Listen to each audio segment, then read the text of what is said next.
नमस्ते दोस्तों, आज हम आपको एक ऐसी कहानी सुनाने जा रहे हैं जो एक वकील के साहस और इंसाफ के लिए उसकी लड़ाई के बारे में है। यह कहानी है वकील रिया शर्मा और एक भ्रष्ट पुलिस इंस्पेक्टर की। सुबह के ठीक 9 बजे थे। हाई कोर्ट की जानी मानी वकील रिया शर्मा अपनी स्कूटी से ऑफिस जा रही थी। उन्होंने नीले रंग की साड़ी पहन रखी थी। उनके सादे कपड़े और शांत चेहरे को देखकर कोई अंदाजा नहीं लगा सकता था कि ये कोई आम महिला नहीं बल्कि हाई कोर्ट की एक तेज तर्रार और ईमानदार वकील है। वो जैसे ही बाजार से आगे बढ़ी, सामने एक पुलिस चौकी नजर आई। वहां कुछ पुलिस वाले गाड़ियों की चेकिंग कर रहे थे। उसी चौकी पर इंस्पेक्टर विशाल वर्मा भी मौजूद था। रिया जैसे ही चौकी के पास पहुंची, विशाल वर्मा ने लाठी से इशारा कर उसे रोक दिया। रिया ने तुरंत स्कूटी साइड में लगा दी। इंस्पेक्टर ने गुस्से में कहा, ओ मैडम, कहां जा रही हो? हेलमेट भी नहीं पहना और स्कूटी इतनी तेज चला रही हो, अब तो चालान भरना पड़ेगा। रिया ने शांत स्वर में जवाब दिया, सर, मैंने कोई नियम नहीं तोड़ा, मैं बस 20 की स्पीड पर थी। हेलमेट लेना मैं जल्दी में भूल गई, यह मेरी गलती है, लेकिन इसमें इतनी बड़ी बात नहीं कि आप चालान काटे। यह सुनकर इंस्पेक्टर गुस्से से तिलमिला उठा और अचानक उसने रिया के गाल पर एक जोरदार थप्पड़ जड़ दिया। रिया थोड़ा लड़खड़ा गई, लेकिन खुद को संभाल लिया। विशाल वर्मा और भड़कते हुए बोला, सड़क तेरे बाप की है क्या? जब मन किया स्कूटी निकालकर चल पड़ी। हेलमेट नहीं पहना, ऊपर से मुझे ही समझा रही है। ज्यादा नौटंकी मत कर वरना अभी तुझे अंदर कर दूंगा। तू मुझे जानती नहीं है। रिया ने गहरी सांस लेकर कहा, सर सॉरी, गलती मेरी है कि हेलमेट नहीं पहना मैं मानती हूं, लेकिन आगे से हमेशा हेलमेट लगाऊंगी। अभी मुझे जाने दीजिए, मुझे ऑफिस में बहुत जरूरी काम है। विशाल वर्मा और भी अकड़कर बोला, ज्यादा एटीट्यूड मत दिखा। तुझे देखकर तो लगता नहीं कि तेरे पास कोई वकालत का काम होगा। शायद तू किसी के घर झाड़ू बर्तन करने जा रही है और हमें यहां नाटक दिखा रही है। ज्यादा हवा में उड़ मत, वरना अभी 2 और थप्पड़ मारकर तुझे लॉकअप में डाल दूंगा, समझी? जल्दी से 5000 का चालान भर, वरना स्कूटी भी जाएगी और तू भी। यह सुनकर रिया हैरान रह गई। 5000 और वो भी सिर्फ हेलमेट ना पहनने पर? सर, हेलमेट का चालान सिर्फ 1000 रुपए है, उससे ज्यादा नहीं। आप 5000 कैसे मांग सकते हैं? कानून मत तोड़िए, मुझे भी कानून आता है। यह सुनते ही इंस्पेक्टर और भड़क गया। तू मुझे कानून सिखाएगी? चुपचाप जो बोला है वही कर, वरना तेरा बचना मुश्किल है। मजबूरी में रिया को 5000 रुपए भरने पड़े। वो वहां से निकल गई, लेकिन उनके मन में सिर्फ एक ही बात गूंज रही थी, इस इंस्पेक्टर ने मुझे थप्पड़ मारा, बेइज्जत किया और ऊपर से कानून के खिलाफ जाकर चालान की रकम भी लूटी। इसे सस्पेंड कराना अब बहुत जरूरी है। अगले दिन रिया ने ठान लिया कि वह इंस्पेक्टर विशाल वर्मा का पर्दाफाश करेगी और उसके खिलाफ सख्त एक्शन लेगी। रिया ने सोचा कि इंस्पेक्टर विशाल वर्मा को रंगे हाथों पकड़ना है, इसलिए वह पहचान से बचने के लिए काले रंग का बुर्का पहनकर निकली और अपनी स्कूटी में एक छुपा हुआ कैमरा लगा दिया। सुबह के समय वह दोबारा उसी बाजार की तरफ गई जहां इंस्पेक्टर रोज चालान काटता था। जैसे ही वह चौकी के पास पहुंची, विशाल वर्मा ने फिर हाथ उठाकर उसे रोक लिया। रिया ने स्कूटी साइड में लगाई। विशाल वर्मा ने ताना मारते हुए कहा, ओ मैडम, इतनी तेज रफ्तार से कहां जा रही हो? तुमने ट्रैफिक नियम तोड़ा है। अब जल्दी से 2000 रुपए निकालो, चालान भरना पड़ेगा। रिया ने शांत होकर कहा, सर, मैं तेज नहीं चला रही थी, सिर्फ 20 की स्पीड पर थी। यह कानून का उल्लंघन नहीं है। मैंने हेलमेट भी पहन रखा है और मेरे सारे कागज भी पूरे हैं। तो आप किस बात का चालान काटेंगे? मैं कोई चालान नहीं भरूंगी। रिया ने तुरंत अपने सारे कागज दिखा दिए। उनमें कोई गलती नहीं थी। फिर भी इंस्पेक्टर गुस्से में बोला, ज्यादा होशियार मत बन, जल्दी से 2000 रुपए ये चालान भर, वरना जेल में चक्की पीसना पड़ेगा। समझ ले मेरी बात को। इतना कहकर उसने गुस्से में एक और थप्पड़ रिया के गाल पर मार दिया। रिया ने थप्पड़ खाकर मन ही मन सोचा, अब तो इसे सस्पेंड कराना आसान हो जाएगा, क्योंकि कैमरे में सब कुछ रिकॉर्ड हो चुका है। इसे भनक तक नहीं है कि इसकी करतूत का पूरा सबूत मेरे पास है। आज इसका बचना नामुमकिन है। इंस्पेक्टर और भी भड़क कर चिल्लाने लगा, सड़क तेरे बाप की है क्या? इतनी स्पीड में गाड़ी चला रही थी और हमें ही बहस कर रही है, ऊपर से चालान भरने से मना कर रही है। अब मैं तुझे दिखाऊंगा कानून की ताकत क्या होती है। मामला और न बिगड़े, इसलिए रिया ने मजबूरी में 2000 रुपए दे दिए और वहां से निकल गई। ऑफिस जाकर रिया ने रिकॉर्डिंग देखी। उसमें हर चीज साफ साफ दिख और सुनाई दे रही थी। रिया ने ठान लिया, अब मेरे पास पुख्ता सबूत है, इस इंस्पेक्टर का पर्दाफाश करना ही होगा। वे तुरंत एसपी राहुल सिन्हा के ऑफिस पहुंची। उन्होंने पूरी रिकॉर्डिंग दिखाई और पूरा मामला समझाया। वीडियो देखकर एसपी राहुल सिन्हा गुस्से से तिलमिला उठे। उन्होंने कहा, इस इंस्पेक्टर को सस्पेंड करना बहुत जरूरी है। पता नहीं ये कितने नागरिकों को ऐसे लूट चुका है। ये सीधा अपराध है और विभाग के लिए बदनामी है। लेकिन एक इंस्पेक्टर को तुरंत सस्पेंड करना आसान नहीं है, और भी ठोस सबूत चाहिए। रिया को समझ आ गया कि लड़ाई अब भी लंबी है। घर जाकर उन्होंने बहुत सोचा और फिर एक बड़ा फैसला लिया। इस बार मैं थाने जाकर रिपोर्ट लिखवाऊंगी और वहां इंस्पेक्टर का बर्ताव रिकॉर्ड करूंगी। अगले दिन वह फिर वहीं छुपा कैमरा लगाकर थाने पहुंची। इंस्पेक्टर विशाल वर्मा डेस्क पर बैठा हुआ था। रिया ने उसके पास जाकर कहा, सर, मुझे रिपोर्ट लिखवानी है। विशाल वर्मा ने ऊपर देखा, पहचान गया कि ये वही महिला है जिससे उसकी पहले झड़प हुई थी। वह हंसते हुए बोला, रिपोर्ट लिखवानी है? रिपोर्ट तो लिखी जाएगी, लेकिन पहले 5,000 रुपए देने पड़ेंगे, तभी रिपोर्ट दर्ज होगी। रिया थाने के अंदर खड़ी रह गई। इंस्पेक्टर विशाल वर्मा का यह रवैया देखकर वह हैरान थी। उन्होंने मन ही मन सोचा, यह इंस्पेक्टर कितनी गहराई तक गिर चुका है। अगर इसे सस्पेंड नहीं किया गया तो पता नहीं कितने मासूम नागरिकों को यह इसी तरह लूटता और डराता रहेगा। अब इसकी असली सूरत मेरे सामने आ चुकी है, इसे रोकना ही होगा। रिया ने शांत स्वर में कहा, सर, कानून में कहीं भी यह नहीं लिखा कि रिपोर्ट लिखवाने के लिए पैसे देने पड़ते हैं। आप जो मांग रहे हैं यह रिश्वत है, यह सीधा अपराध है।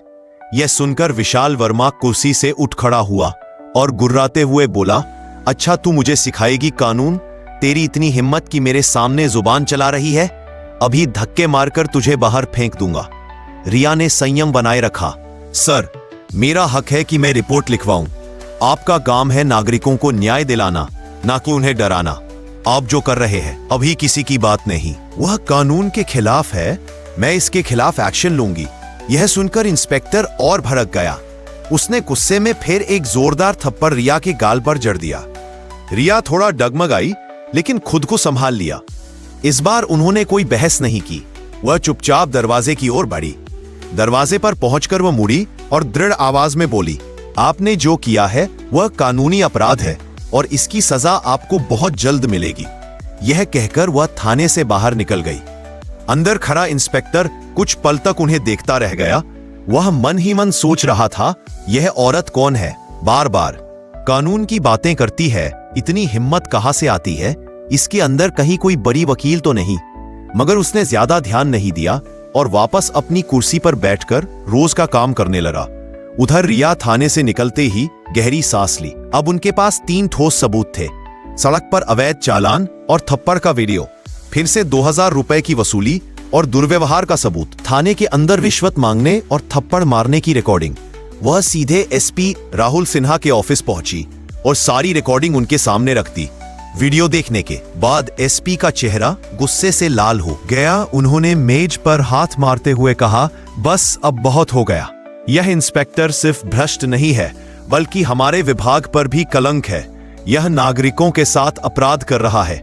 अगर ऐसे पुलिसकर्मी रहेंगे तो जनता का भरोसा हमेशा के लिए टूट जाएगा। रिया ने दृढ़ स्वर में कहा, सर, अब सबूत आपके सामने है, अब तो कार्यवाही जरूरी है। एसपी राहुल सिन्हा ने तुरंत आदेश दिया, इंस्पेक्टर विशाल वर्मा का सस्पेंशन लेटर तैयार करो। ऑफिस का माहौल अचानक गंभीर हो गया। स्टाफ ने तुरंत दस्तावेज तैयार किए।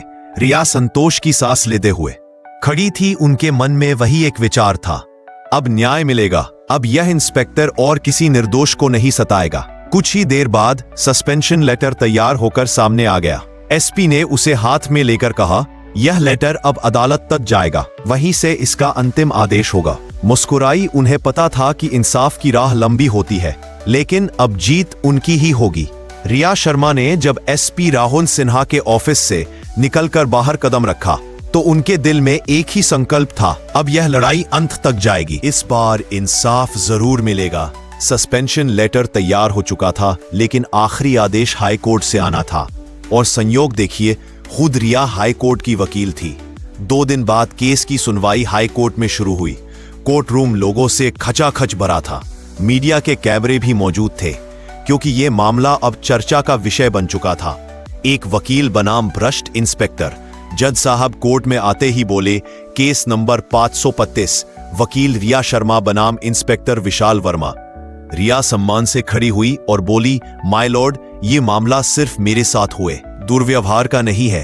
ये उस हर नागरिक का मामला है जिसे पुलिस की आड़ में भ्रष्टाचार और अन्याय सहना पड़ रहा है। मैं कोर्ट के सामने ठोस सबूत पेश करना चाहती हूं। सबसे पहले रिया ने वह वीडियो पेश किया जिसमें इंस्पेक्टर सड़क पर बेवजह चालान काट रहा था और थप्पड़ मार रहा था। वीडियो देखते ही कोर्ट रूम में सन्नाटा छा गया। फिर दूसरा वीडियो चलाया गया जिसमें हेलमेट पहनने और सारे कागज दिखाने के बाद भी विशाल वर्मा ने 2000 रुपये की वसूली की और फिर से थप्पड़ मारा। आखिर में तीसरी रिकॉर्डिंग सुनाई गई थाने के अंदर, जब इंस्पेक्टर ने खुलेआम रिश्वत मांगी और थप्पड़ जड़ा। वीडियो खत्म होते ही पूरा कोर्ट रूम गुस्से से गूंज उठा। मीडिया के कैमरे बार बार उन फुटेज पर जूम कर रहे थे। इसके बाद एएसपी राहुल सिन्हा गवाह के तौर पर कटघरे में आए। उन्होंने कहा, माय लॉर्ड, मैंने खुद यह वीडियो देखा है और सबूतों को जांचा है। यह सत्य है कि इंस्पेक्टर विशाल वर्मा ने अपने पद का दुरुपयोग किया, रिश्वत मांगी, झूठे चालान काटे और नागरिकों के साथ दुर्व्यवहार किया। मेरे विभाग में ऐसे लोगों की कोई जगह नहीं है, इसलिए मैंने इनके सस्पेंशन की सिफारिश की है। बाद कुछ स्थानीय नागरिक भी गवाही देने आए। एक ऑटो ड्राइवर बोला, माय लॉर्ड, इस इंस्पेक्टर ने मुझसे भी बेवजह 3000 रुपए वसूले थे। जब मैंने विरोध किया तो मुझे भी धमकाया। दूसरा दुकानदार बोला, हमारे इलाके में यह इंस्पेक्टर लोगों से रोज वसूली करता था, कोई शिकायत करने की हिम्मत नहीं जुटा पाता था। अब बारी आई विशाल वर्मा की। वह वकील के साथ खड़ा हुआ और बोला, माय लॉर्ड, यह सब मेरे खिलाफ साजिश है। यह महिला वकील है, इसलिए उसने मुझे फंसाने के लिए झूठे सबूत इकट्ठा किए हैं। पुलिस का काम है अब जेल में सख्ती करना और मैंने वही किया। जज ने गंभीर स्वर में कहा, क्या आप यह कहना चाह रहे हैं कि रिश्वत मांगना, थप्पड़ मारना और नागरिकों को गालियां देना आपकी ड्यूटी का हिस्सा है? इंस्पेक्टर चुप हो गया। सभी दलीलें और सबूत देखने सुनने के बाद जज साहब ने कहा, कोर्ट के सामने पर्याप्त और ठोस सबूत है कि इंस्पेक्टर विशाल वर्मा ने अपने पद का दुरुपयोग किया है। उसने नागरिकों से अवैध वसूली की, रिश्वत मांगी और सार्वजनिक रूप से तथा थाने के अंदर एक महिला वकील के साथ मारपीट की। यह सिर्फ कानून का उल्लंघन नहीं, बल्कि पुलिस विभाग पर कलंक है। इसीलिए कोर्ट आदेश देता है कि इंस्पेक्टर विशाल वर्मा को तुरंत प्रभाव से सस्पेंड किया जाए। उनके खिलाफ भ्रष्टाचार और मारपीट की धाराओं में एंटी करप्शन ब्यूरो केस दर्ज करे। मामले की अगली सुनवाई तक उन्हें न्यायिक हिरासत में रखा जाए। फैसला सुनते ही कोर्ट रूम तालियों से गूंज उठा। मीडिया ने यह खबर ब्रेकिंग न्यूज की तरह फैला दी। भ्रष्ट इंस्पेक्टर विशाल वर्मा सस्पेंड, हाईकोर्ट का बड़ा आदेश। रिया शर्मा के चेहरे पर संतोष की मुस्कान थी। वह जानती थी कि यह सिर्फ उनकी जीत नहीं, बल्कि उन हजारों नागरिकों की जीत है जो रोज ऐसे भ्रष्टाचार से पीड़ित होते हैं। कोर्ट से बाहर आते हुए एक बुजुर्ग महिला ने उनके हाथ पकड़कर कहा, बेटी, भगवान तुझे सलामत रखे, तूने हमारे लिए इंसाफ दिलाया है। रिया भावुक हो गई। उन्होंने मन ही मन ठान लिया, मेरी लड़ाई यही खत्म नहीं होती। अब मैं हर उस भ्रष्टाधिकारी के खिलाफ खड़ी रहूंगी जो अपने पद का गलत इस्तेमाल करेगा। यही एक सच्चे वकील का धर्म है। इंस्पेक्टर विशाल वर्मा का सस्पेंशन सिर्फ एक भ्रष्ट अधिकारी की हार नहीं थी, बल्कि यह जनता के हक और न्याय की बड़ी जीत थी। और रिया शर्मा वह सिर्फ एक वकील नहीं रही, बल्कि सच्चाई और न्याय की प्रतीक बन गई। दोस्तों, अगर आपको यह कहानी पसंद आई हो तो कृपया इसे लाइक कीजिए, ज्यादा से ज्यादा लोगों तक शेयर कीजिए और हमारे चैनल को सब्सक्राइब जरूर करें।